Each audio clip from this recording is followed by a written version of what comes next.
झूठी उम्मीद कभी भी किसी से नहीं करना चाहिए। एक शरद रात में एक अमीर नौजवान एक राह से गुजर रहा था।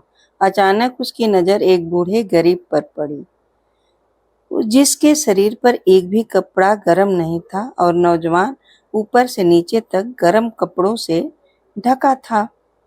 उसने हैरानी से उस बूढ़े आदमी से पूछा, बाबा, क्या तुम्हें सर्दी नहीं लग रही है? बूढ़े ने जवाब दिया, लग तो रही है बेटा, पर मुझे इसकी आदत है, क्योंकि मेरे पास गर्म कपड़े है ही नहीं। इस पर उस अमीर नौजवान ने कहा, आप यहीं रुको बाबा, मैं अपने घर से आपके लिए गर्म कोट लाता हूँ। आप उसे पहनकर बहुत गर्म महसूस करेंगे। वह बूढ़ा गरीब आदमी खुश हो गया और उसकी आंखें रात भर उसी गली पर टिकी थी जहां से वह अमीर नौजवान गुजर रहा था, पर रात भर कोई नहीं आया।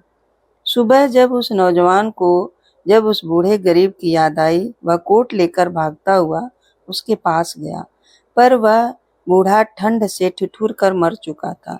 उसके मृत्यु शरीर पर एक चिट्ठी पड़ी थी, जिस पर लिखा था, जब मेरे पास कोई गर्म कपड़ा नहीं था, तब मेरे पास सब्र था, मानसिक शक्ति थी जो मुझे ठंड से बचा कर रखती थी। पर जैसे ही आपने मुझे कोट देने का वायदा किया, वैसे ही मैं आपके वादे से जुड़ गया। एक उम्मीद जग गई, एक इंतजार पैदा हो गया और मेरी मानसिक शक्ति खत्म हो गई।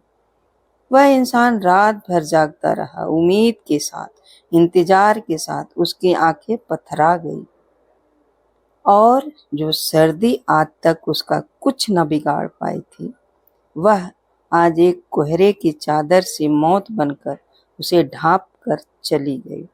दोस्तों, जीवन में अगर किसी से कोई वायदा करो तो उसे निभाओ, अगर नहीं निभा सके तो वायदा करो ही ना। किसी को झूठी उम्मीद ना दो। हम कई लोगों की मदद का वादा तो जरूर कर देते हैं और हम मदद करने की स्थिति में भी होते हैं, पर हम प्रतिबंध हो जाते हैं। पर हम उस वायदे को कर तो सकते हैं, पर हो सकता है जिससे हमने सहायता का वायदा किया हो, उसके लिए ये आखिरी उम्मीद हो, बस यही सहारा हो। उम्मीद को झुठला ना दो, वादा करो तो निभाओ।